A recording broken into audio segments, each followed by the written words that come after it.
The scent of gunpowder still lingered from the emerald forest. The wound on my left arm still throbbed beneath the bandage, but my mind was completely focused on the next step. From James's mouth, we had extracted earth-shattering information. He wasn't the final boss. Behind him was a much larger shadow, a notorious mafia gang with a solid stronghold in Cambodia. They weren't just dealing drugs. They were a collection of swindlers, kidnappers, manipulating an entire vast autonomous region there. Cambodia, a name that now carried a completely different weight in my mind. We reported the matter to our superiors. The truth about the scale and nature of this organization shocked the entire command headquarters. This was no longer a simple criminal case. This was a confrontation with an organized crime syndicate, operating transnationally on an unprecedented scale. The mission assigned to us: to coordinate with a reliable local force in Cambodia to dismantle their lair. For me and Noah, the captain of the narcotics enforcement team, this was the biggest challenge of our careers. Our first transnational operation directly handled in a foreign, potentially dangerous territory. Fortunately, the comrades wounded in the ambush in the Emerald Forest had all recovered. Luis's shoulder wound, and those of the others were only minor injuries, not life-threatening or affecting their combat capabilities. Their morale remained steely. As soon as possible, we immediately started on this case. Not a moment's rest, not even an hour. The race against time had begun. Lieutenant Colonel Lisa, the deputy director, a talented woman with a wide network of contacts, said she knew an extremely capable undercover agent in Cambodia named Chan. Chan had worked underground in the criminal world there for many years and possessed invaluable intelligence. Lisa believed that Chan would be a crucial link to help us access and better understand the operating area of this gang. More importantly, Chan had the ability to contact and work with reliable paramilitary forces or mercenaries in the region. This time, our force was significantly strengthened. Our superiors entrusted us with commanding a contingent of 120 elite police officers. They were the best from various units, carefully selected for this dangerous mission. Together with my core team consisting of Luis, Liam, Noah, and other veteran officers, we set off for Cambodia. Upon arrival, we met Chan. He looked ordinary, even somewhat gentle in appearance, but his sharp eyes and calm demeanor exuded seasoned experience. Chan greeted us discreetly, arranging accommodation and work locations for the entire team in a safe, inconspicuous place. He had also contacted a group of local mercenaries he trusted, preparing for the possibility of needing their support. We divided into small teams to begin the investigation, maintaining absolute contact with each other. Liam set up a mobile data center, using specialized equipment to collect and analyze information from the surrounding environment: phone signals, network activity, small financial transactions. Luis and other reconnaissance teams, under Chan's guidance, began infiltrating areas suspected of criminal activity. Thanks to Chan's understanding of the terrain and his underground intelligence network, we quickly obtained initial information. The autonomous region controlled by the Mafia gang was truly a giant slum, where law existed only in name. Online scams, illegal gambling, and, of course, drug trafficking took place openly. During the investigation, Chan provided us with shocking information. He had been tracking a small group involved in kidnapping children from Vietnam and bringing them to Cambodia. They operated very secretly, taking advantage of jungle trails and lax border management in some areas. Chan suspected this group was connected to the larger mafia organization. We decided to focus on investigating this kidnapping group first. Following the edge of the forest, adhering to barely discernible tracks, we tracked them for several days. The persistence and experience of Luis and the reconnaissance team paid off. Finally, we discovered their secret base, hidden deep underground, very well concealed within the old forest. From a distance, we observed the base. It appeared to be an underground complex with a cleverly camouflaged entrance. Armed guards patrolled the perimeter. This was where they held their unfortunate victims. A chilling feeling crept into my mind as I thought about what was happening beneath that ground. We returned to the safe rendezvous point to discuss the plan. A direct assault was too risky. More detailed information about the internal structure and the number of criminals present was needed. Cha made a bold proposal, but one that also made my heart clench. "We have a boy," Chan said, his voice lowering. They trust him because he plays the role of an orphan and is tasked with transporting drugs internally. He has entered and exited this base many times. I can use him as scout inside. Hearing the words, "a boy," I immediately hesitated. Putting a child in mortal danger was something I never wanted to do. But Chan explained that the boy, named Kyrie, was very intelligent, brave, and had been specially trained for situations like this. Kyrie was not a kidnapped victim. He was a genuine orphan who had found a way to survive in this harsh environment and had been protected and trained by Chan. More importantly, Kyrie also yearned to help expose those who had caused suffering to so many like him. Given the current situation, there was no better way. We had to accept this terrible risk, trusting in Kyrie's skills and Chan's arrangements. Kyrie received his orders from Chan, with his youthful face and innocent appearance. Kyrie stealthily carried a small camera cleverly concealed in his shirt hem and went inside the base. We held our breath, monitoring the signal from the camera, the tension unbearable. Kyrie moved skillfully inside the base, avoiding the suspicious eyes of the large guards. The boy passed through damp corridors and dark rooms. The images being transmitted back left us speechless. They were iron cages. Inside were imprisoned over 20 young girls. They were only around 20 years old. Their eyes were vacant, filled with despair. They looked no different from animals locked in pens. Then there were images of other children, also held in terrible conditions. That sight choked my heart. Indignation surged, surpassing all reason. At that moment, I just wanted to rush in immediately, shoot down every monster and rescue all those poor victims, not knowing where they would be taken or what they would be forced to do after today. But I knew we couldn't hesitate. A well-thought-out plan was needed to ensure the maximum safety of the victims and our forces. After Kyrie completed his mission and returned safely, a true miracle, we quickly confirmed the information and formulated a plan for encirclement and rescue. To avoid alarming the entire nest, we divided the 120-man force into 5 teams, secretly approaching the base from 5 directions. Nightfall was the most opportune time to act. Under the deep black cloak of the jungle night, we moved silently like ghosts. Every step was calculated, avoiding any noise. The distance between us and the enemy base gradually narrowed. Soft whispers from the walkie-talkies signaled coordinated movements. Delta 1, in position. Charlie 2 ready. Bravo 3 awaiting orders. The team leaders reported over the encrypted radios, their voices low and firm. Alpha 1, initiate the attack signal. Lisa's voice echoed from our mobile command center. I took a deep breath. Attack. We charged forward simultaneously. The deafening sound of gunfire shattered the silence of the night. The guards outside didn't have time to react. We quickly and decisively overwhelmed them. However, inside the underground base, the resistance was much fiercer. They were equipped with heavy weapons and had the advantage of terrain. The narrow corridors became deadly traps. The echoing gunshots, screams, and crashing sounds created a chaotic scene. Luis and his team led an assault on the main entrance. Noah and the narcotics enforcement team breached through an escape route indicated by Kyrie. My team focused on neutralizing their communication system and backup generators. The underground gunfight was brutal. We had to move cautiously in the darkness and winding corridors. The criminals hid in rooms, firing from concealed positions. Several of my comrades were wounded by gunfire. Officer Jackson was hit in the leg, Officer Evans in the shoulder. We fought while trying to provide first aid to our injured teammates. After about an hour of intense fighting, their resistance gradually weakened. We had gained control of most of the base. The gunshots became less frequent. Finally, an eerie silence fell. We found the iron cages in a deep area inside the base. The scene was no different from what Kyrie had recorded.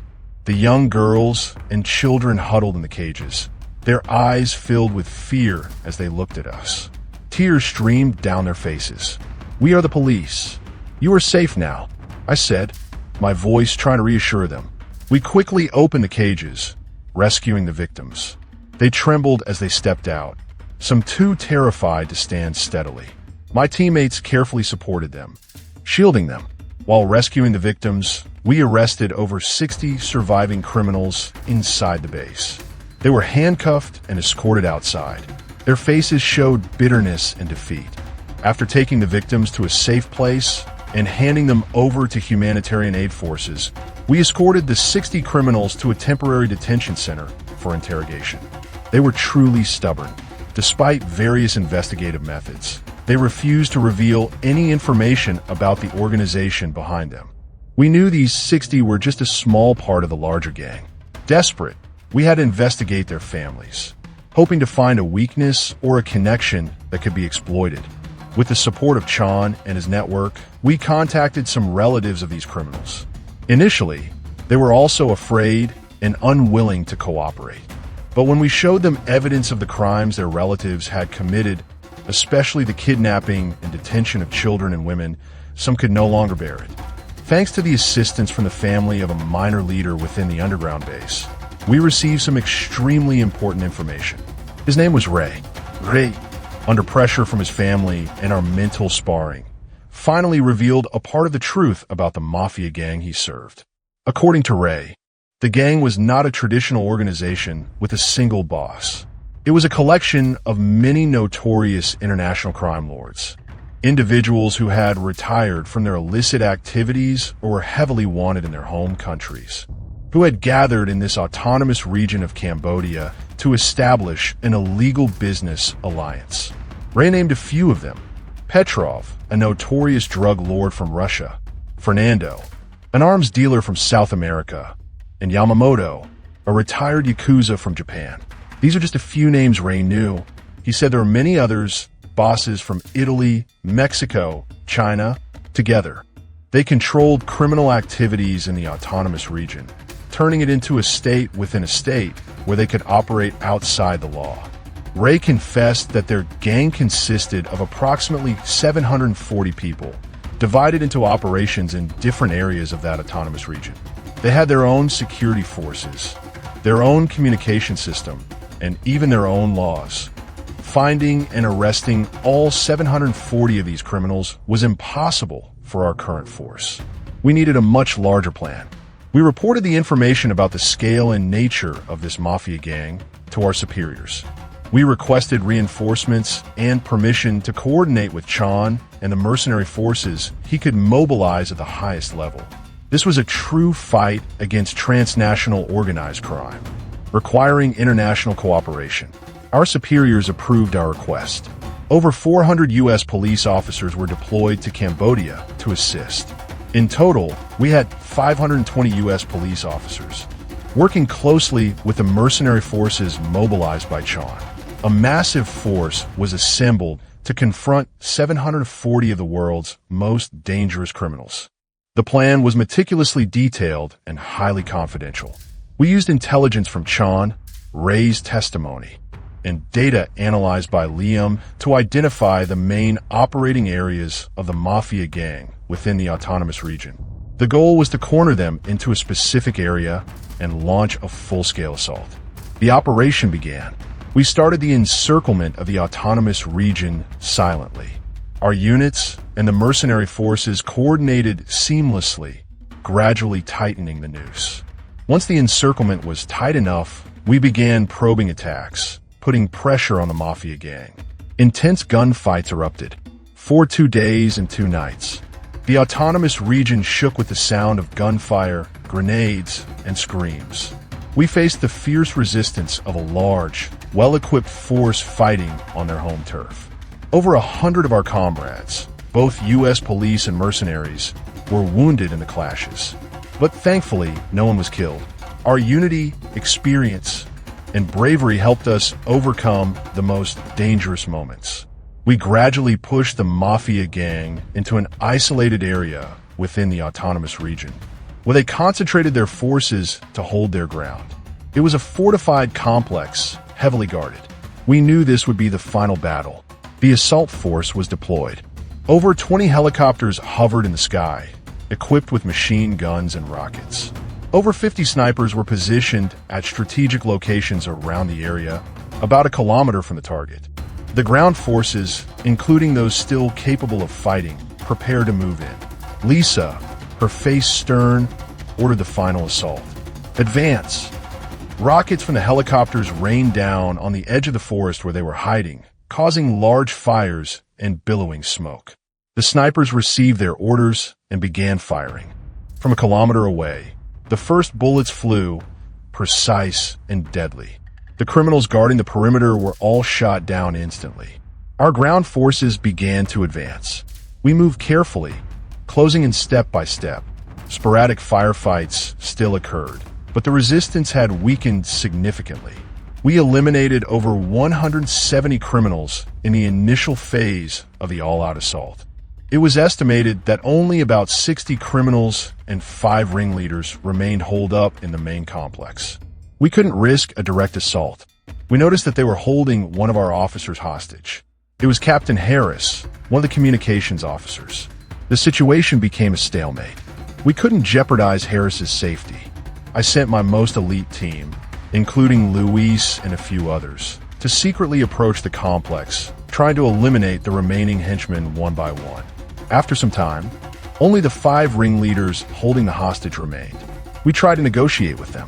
Using loudspeakers, we called on them to surrender, guaranteeing their safety if they released the hostage. But they stubbornly refused. They knew that if they came out, they would face the harshest sentences.